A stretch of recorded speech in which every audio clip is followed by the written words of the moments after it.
La presse a bien travaillé ou bien la presse livre bien les informations. C'est l'affaire de Papalune Sarr. Que dit la presse de ce matin? Bonjour Papalune. Bonjour à tous. À la une de la revue des titres de ce matin, le coronavirus. Oui, il est là, toujours là. Le monde est touché, vous le voyez sur cette image. Le Sénégal n'est pas épargné. La une des journaux contaminés ce matin. Commençons par Vox Pop. Oui, regardez, Dakar dans l'œil du cyclone. Oui, Dakar, parce qu'il y a plus de 6000 cas de corona, 6000 cas de corona recensés dans la région, dont 56% dans les 19 communes du département de Dakar. Et regardez bien la prise de parole du ministre de la Santé et de l'Action sociale, Abdoulaye Diouf Sarr. Dakar est aujourd'hui, de manière incontestable, l'épicentre de la pandémie. Oui, si certains continuent à nier l'existence de la maladie, c'est le ministre de la Santé qui avertit, c'est parce qu'ils ne sont pas touchés ou l'un de leurs proches. C'est le ministre de la Santé qui avertit parce que le coronavirus est toujours là. Le coronavirus qui contamine la une de notre journal après Vox Pop, c'est l'Observateur. Les incroyables secrets des internés du coronavirus. L'Observateur fouille en intérieur. Regardez ces trois localités. C'est Guéréo, Thiès et Diamniadio. À Guéréo, les internés parlent de la javel coupée à l'eau pour se soigner. À Thiès, le coup de la chaise anglaise et l'évasion spectaculaire des enfants talibés. Et à Diamniadio, les balades amoureuses et le projet de mariage de deux malades rencontrés au centre de traitement. Information à lire dans les colonnes de l'Observateur. Il y a une autre information importante dans les colonnes de ce journal, c'est l'abandon des visites médicales à cause du virus. Et ce sont les femmes enceintes, des vies en danger, le cri d'alarme du personnel soignant, les chiffres de la peur à lire dans les colonnes du journal L'Observateur. Continuons toujours avec le coronavirus, avec un autre quotidien. C'est le quotidien Opacité Maladie, oui, gestion de la pandémie. Opacité en rouge parce qu'il y a une absence de données sur les malades et les cas de décès. C'est le quotidien qui le dit, une absence de données sur les malades et les cas de décès. Opacité, c'est noir. Oui, voici une information noire également. C'est le décès de Jean-Pierre Leur qui quitte les planches, le théâtre sénégalais en deuil. Une autre communauté va être touchée par le coronavirus. Après le quotidien, le Témoin qui parle un peu du lourd tribut de la communauté libanaise, coronavirus. Pourquoi lourd tribut? Parce que le coronavirus a emporté 25 personnes, oui, 25 décès dans les rangs de la communauté libanaise. Cheikh Monen Elzen, un miraculé. On parle dans le Témoin de la distribution de l'aide alimentaire, le bilan tout en satisfait de Mansour Faye. Parlons du riz. Le verre est-il dans le riz? Un autre quotidien va nous le dire. Après le Témoin, c'est Source A qui prend source dans le riz. Ça sent le riz de Mansour Faye. C'est le titre de Source A. Mbegué, boss de EMG, et Serignan, chef de file de la société Intrancom, héritent respectivement des centres de Thiès et de Diourbel. Le pôle sud est confié à deux Libanais. Le chargé de com nie toute attribution.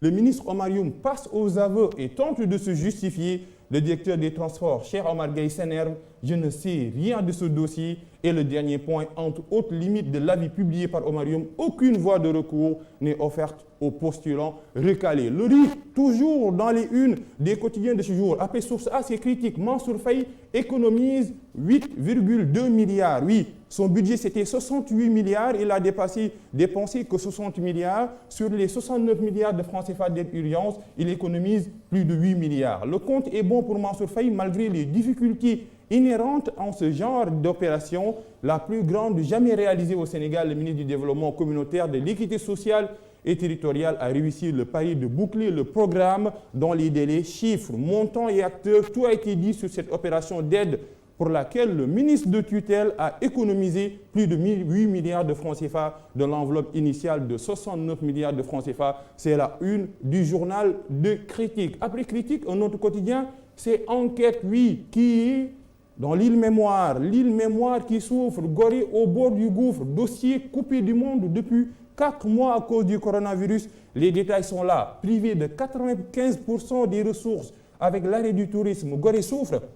Et regardez bien la parole de Maître Augustin Senghor. Si l'État ne nous aide pas, on aura des problèmes. C'est Maître Augustin Senghor, le maire de l'île de Gorée, qui le dit. Gorée attend désespérément l'aide de l'État et angoisse pour son avenir incertain. Les insulaires veulent repenser le modèle économique de l'île Mémoire. Après enquête, un autre quotidien, c'est Tribune. Enfer rock pour les acheteurs. Une autre actualité, c'est par rapport à la mise en vente des appartements de Bibo Bourgi, d'Eden Rock. Vente jugée illégale des appartements de Bibo Bourgi. Pourquoi? Parce qu'il y a un investissement risqué à 650 millions de francs CFA. L'État sénégalais, déjà condamné par le tribunal arbitral international le 24 octobre 2019, c'est Tribune qui le dit, menace et mise en garde de l'avocat de Bourgi, raison pour laquelle il y a un enfer rock pour les acheteurs. Après Tribune, un autre quotidien, après Tribune, c'est l'I quotidien. Des pontes du régime avaient déjà tout pris.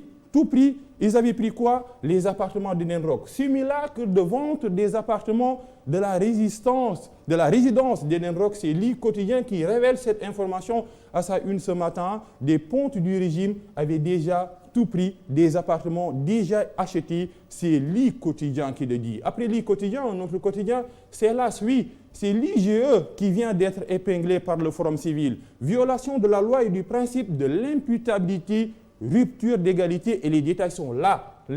Dans les trois rapports, il n'y a aucune information sur le PRACAS, le PUDC, le PRODAC, les bourses familiales, Ila Touba, le building.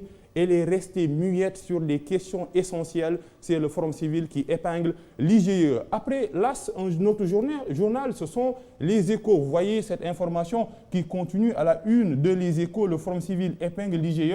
Mais arrêtons-nous sur ce justice. Ousseynou Diop risque 20 ans de prison. La famille réclame 500 millions. C'est par rapport au meurtre du taximan Ibrahima Samb. Ousseynou Diop demande pardon. La balle l'a atteint involontairement. C'est lui qui le dit.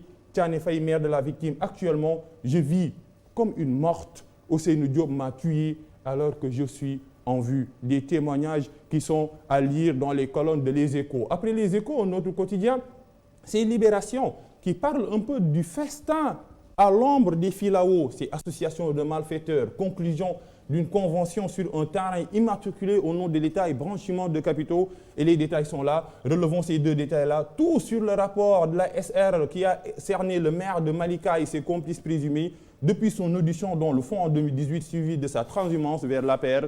Le dossier dort dans les tiroirs. C'est Libération qui délibère dans les colonnes de ce journal. Après Libération, oui, les quotidiens sportifs, oui. Parlons de ce trio-là. Papis, Mambiram et Baye Omar Niasse qui cherchent rebond. Oui, ce sont les trois attaquants. On a également des attaquants. Sadio Mané, Olivier Giroud et Mark Rashford. Tu as vu Chelsea et Manchester United jouent gros Premier League, course pour la Champions League. On a ici les détails. Sadio et les Reds en redoutable arbitre. Liverpool recevra son trophée après la rencontre. Relégation Watford d'Ismaïla Sarr dans le rouge. Un autre quotidien après Stade, c'est le quotidien Sunulamb. Guigui en colère contre GFM. Regardez la parole de Guigui. Personne ne peut me sacrifier. Pourquoi? Parce qu'ils m'ont proposé que 25 millions contre Regrag. J'ai encaissé 35 millions contre Citeux. Qu'on me paie le cachet que je réclame. Guigui en colère contre GFM. C'est la une de Sunulamb. Nous allons terminer cette revue des titres par le dessin Odia. Regardez bien. Aujourd'hui, ce ne sont pas les populations, mais ce sont les baobabs qui sont en colère. Ils bandent leurs muscles parce qu'un des leurs a été arraché par un tracteur. Nous avons tous suivi cette vidéo. Et sur la table de la négociation, les populations de Nengler réclament, les baobabs de Nengler exigent maintenant qu'on leur restitue un des leurs brutalement arraché à notre environnement. Le ministre de l'Intérieur n'en peut plus. Il crie « Wouyaï » et regardez, l'absent le plus présent, c'est le ministre de l'Environnement, Abdou Karim Sall. Je ne suis pas là. En tout cas, nous sommes là pour vous réveiller chaque matin. C'est Tok Tok Sénégal et c'est tout pour la revue des titres, Boubacar. Merci beaucoup, Papa Alioune Sarr. Merci à vous. Merci pour ce magnifique